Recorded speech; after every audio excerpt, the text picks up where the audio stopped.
Hey guys, I hope everybody had a wonderful Easter. I'm back here with Chapter 9 of Lord of the Flies, A View to a Death. It's a short one. Over the island, the buildup of clouds continued. A steady current of heated air rose all day from the mountain and was thrust to 10,000 feet. Revolving masses of gas piled up the static until the air was ready to explode. By early evening, the sun had gone and a brassy glare had taken the place of clear daylight. Even the air that pushed in from the sea was hot and held no refreshment. Colors drained from the water, and trees and pink surfaces of rock, and the white and brown clouds brooded. Nothing prospered but the flies, who blackened their lord and made the spilt guts look like a heap of glistening coal. Even when the vessel broke in Simon's nose and the blood gushed out, they left him alone, preferring the pig's high flavor. With the running of the blood, Simon's fit passed into the weariness of sleep. He lay in the mat of creepers while the evening advanced and the cannon continued to play. And at last he woke and saw dimly the dark earth close by the cheek. Still, he did not move, but he laid there, his face sideways on the earth, his eyes looking dully before them. When he turned over, he drew his feet under him and laid hold of creepers to pull himself up. When the creepers shook, the flies exploded from the guts with a vicious note and clamped back on again. Simon got to his feet. The sun was unearthly. The Lord of the Flies hung on the stick like a black ball, and Simon spoke aloud to the clearing. "What else is there to do?" Nothing replied. Simon turned away from the open space and crawled through the creepers till he was in the dusk of the forest. He walked drearily between the trunks. His face empty of expression, and blood was dry round his mouth and chin. Only sometimes, as he lifted the ropes to the creeper's side and chose his direction from the trend of the land, did he mouth the words that did not reach the air. Presently, the creepers festooned the trees less frequently, and there was a scatter of pearly light from the sky down throughout the trees. This was the backbone of the island, the slightly higher land that lay beneath the mountain, where the forest was no longer deep jungle. Here there were wide spaces interspersed with the thickets and huge trees, and the trend on the ground led him up as the forest opened. He pushed on, staggering sometimes with his weariness, but he never stopped. The usual brightness was gone from his eyes, and he walked with a sort of glum determination like an old man. A buffet of white wind came down, made him stagger, and he saw that he was out in the open, on rock under a brassy sky. He found his legs were weak and his tongue gave him pain all the time. And when the wind reached the mountaintop, he could see something happen, a flicker of blue stuff against the brown clouds.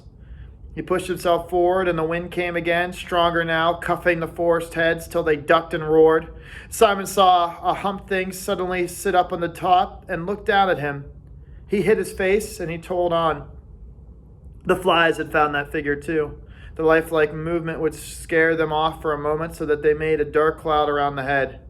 And then as the blue material on the parachute collapsed, the corpulent figure would bow forward, sighing, and the flies settled once more. Simon felt his knees smack the rock.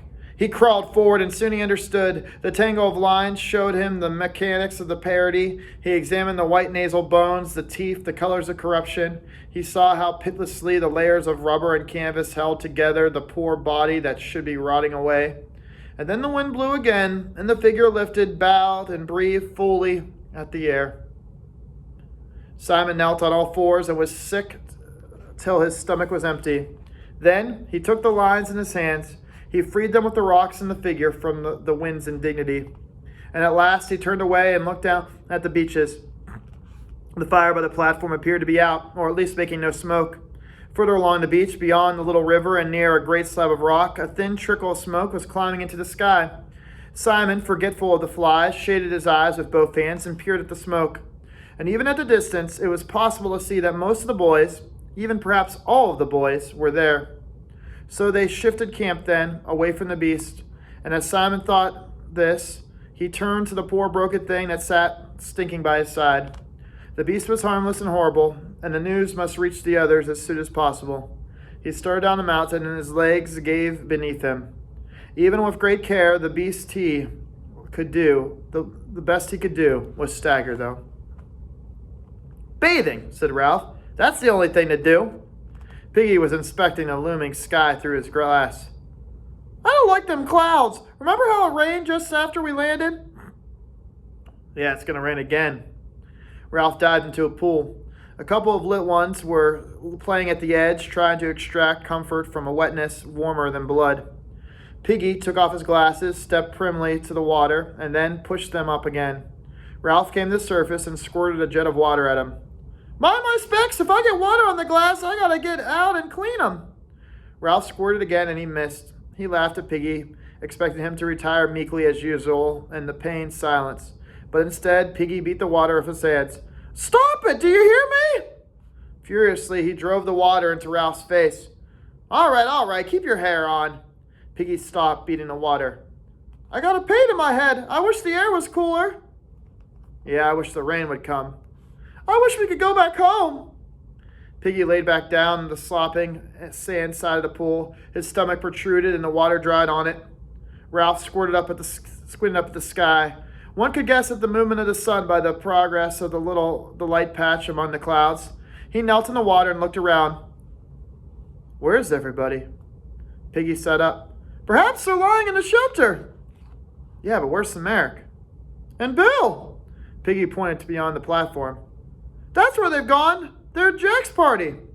Oh, fine. Let them go, said Ralph uneasily. I don't care. Oh, they're just going for the meat. And for hunting, said Ralph wisely. And for pretending to be a tribe and putting on war paint. They're doing it for all those dumb reasons. Piggy stirred the sand under the water and did not look at Ralph. Perhaps we should go too. Ralph looked up at him quickly, and Piggy blushed. I mean, to make sure nothing happens to them. Ralph squirted water again. Long before Ralph and Piggy came up with Jack's lot, they could hear the party. There was a stretch of grass and a place with the palms, just a wide band of turf between the forest and shore. Just one step down from the edge of the turf was the white, brown sand of above high water, warm, dried, trodden. Below that again was a rock that stretched away from the lagoon, and beyond was a short stretch of sand on the edge of the water. A fire burned on the rock, and fat dripped from the roasting pig into the invisible flames. All the boys of the island, except for Piggy, Ralph, and Simon, and the two tending the pig, were grouped on that turf at the moment.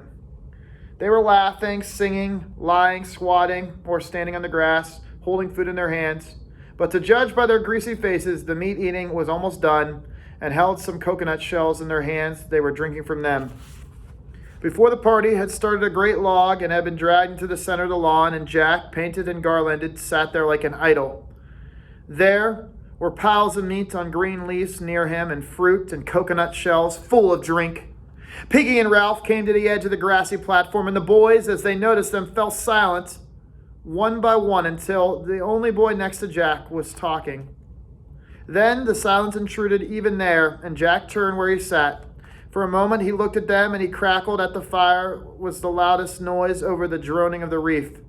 Ralph looked away, and Sam, thinking that Ralph had turned to him accusingly, put down his gnawed bone with a nervous giggle. Ralph took an uncertain step, and he pointed to a palm tree and whispered something inaudible to Piggy, and they both giggled like Sam.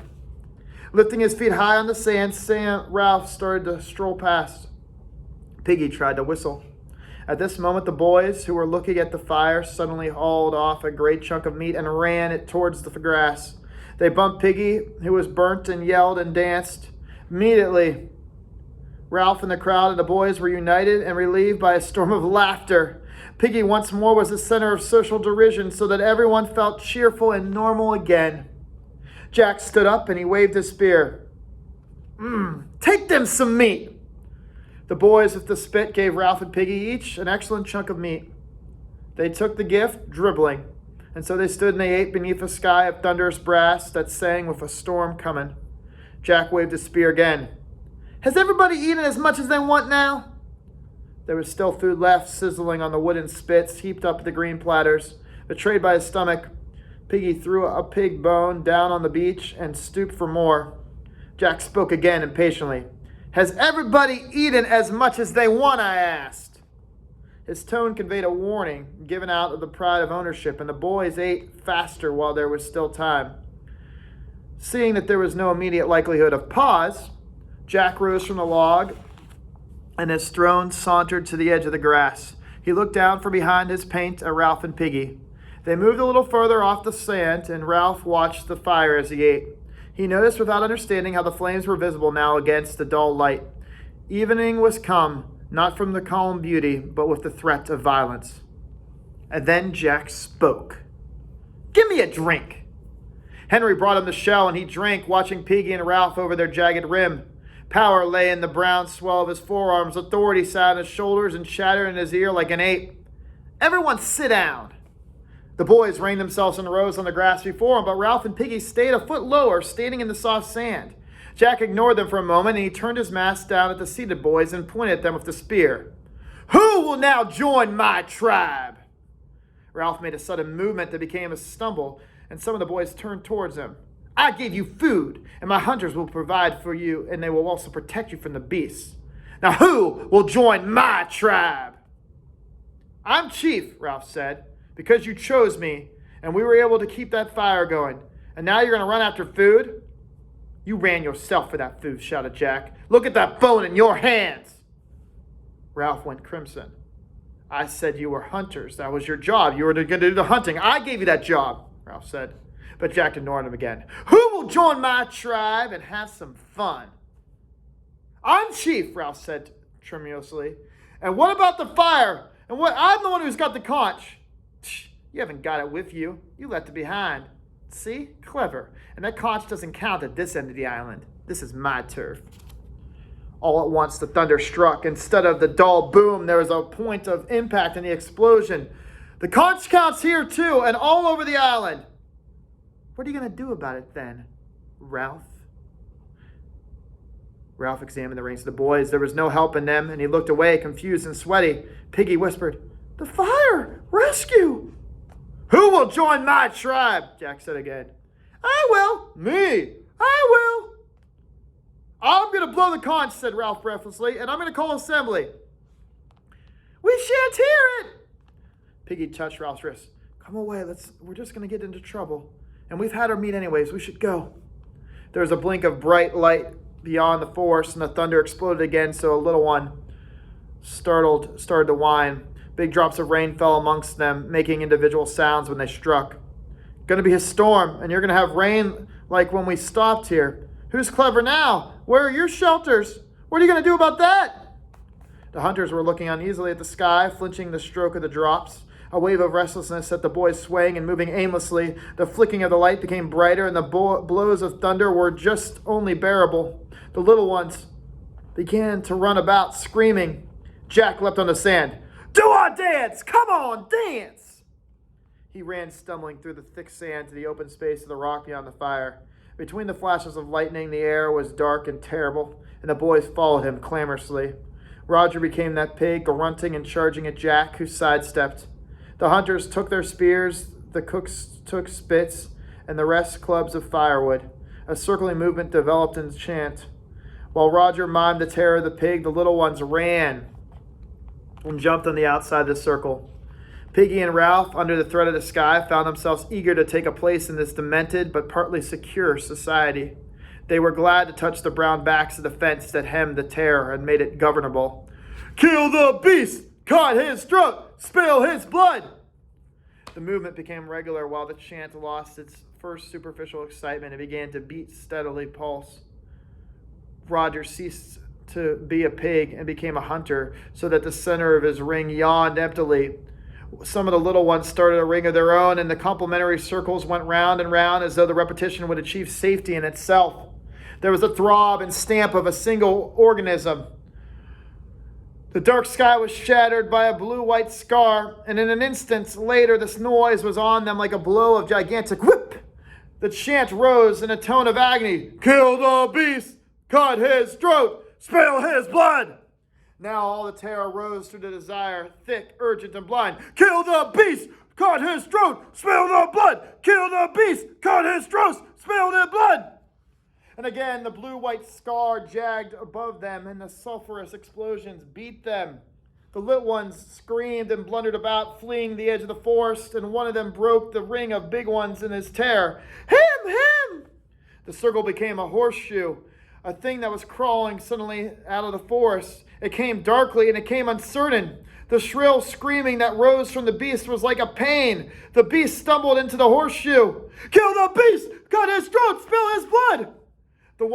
The blue-white scar was constant, the noise unendurable. Simon was crying out something about a dead man on a hill. Kill the beast! Cut his throat! Spill his blood! Do him in! And at that moment the sticks fell and the mouth of the new circle crunched and screamed. The beast was on its knees in the center, its arm folded over its face. It was crying out again that abominable noise, something about a body on a hill. The beast struggled forward, broke the ring, and fell over the steep edge of the rock to the sand by the water. And at once the crowd surged at it. It poured down the rock, leaped onto the beast, and it screamed, and it struck, and it bit, and it tore. There were no words, there was no movement, but the tearing of teeth and claws. And then the clouds opened up and let down that rain like a waterfall. The water bounded from the mountaintop, tore leaves and branches from the trees. It poured like a cold shower over the struggling heap of the sand. Presently the heap broke up and figures staggered away, and only the beast still laid there, a few yards from the sea. Even in the rain they could see how small a beast it was, and already its blood was staining the sand. Now a great wind blew on the rain sideways, cascading the water from the forest trees, and on the mountaintops the parachute filled and moved. The figure slid, rose to its feet, spun, sprayed down through a vastness of wet air, and trod with ungainly feet the tops of the high trees.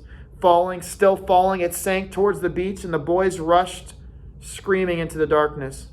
The parachute took the figure forward, furrowing the lagoon, and bumped it over the reef and out at sea. Towards midnight, the rain ceased and the clouds drifted away so that the sky was scattered once more with the incredible lamps of stars. Then the breeze died too, and there was no noise save the drip and the trickle of water that ran out the clefts and spilled down, leaf by leaf, to the brown earth of the island. The air was cool, moist, and clear, and presently even the sound of water was still. The beast lay huddled on the pale beach, and stains spread inch by inch. The edge of the lagoon became a streak of phosphorus that advanced minutely as the great wave of the tide followed. The clear water mirrored the clear sky and the angular bright constellations. The line of the phosphorescence bulged above the sand grains and little pebbles and held them in a dimple of tension, and then suddenly accepted them with an inaudible syllable and moved on. Along the shoreward edge of the shallows of the advancing clearing was a pool of strange moonbeam bodies, creatures, and fiery eyes. Here and there was a larger pebble clung to its own air and covered with a coat of pearls. The tide swelled in over the rain-pit sand and smoothed everything of the layer of silver. Now it touched the first of the stains, and seep from the broken body of the creatures made a moving patch of light as they gathered at the edge. The water rose further, and it dressed Simon's coarse hair with brightness. The line of his cheeks silvered, and turned of the shoulder became sculptured marble. The strange attendant creatures with their fiery eyes and trailing vapors busied themselves around his head. The body lifted a fraction of an inch from the sand, and a bubble of air escaped from the mouth of a wet plop. Then it turned gently in the water. Somewhere over the darkened curve of the world, the sun and moon were pulling, and the film of water on the earth planet was held, bulging slightly on one side while the solid core turned.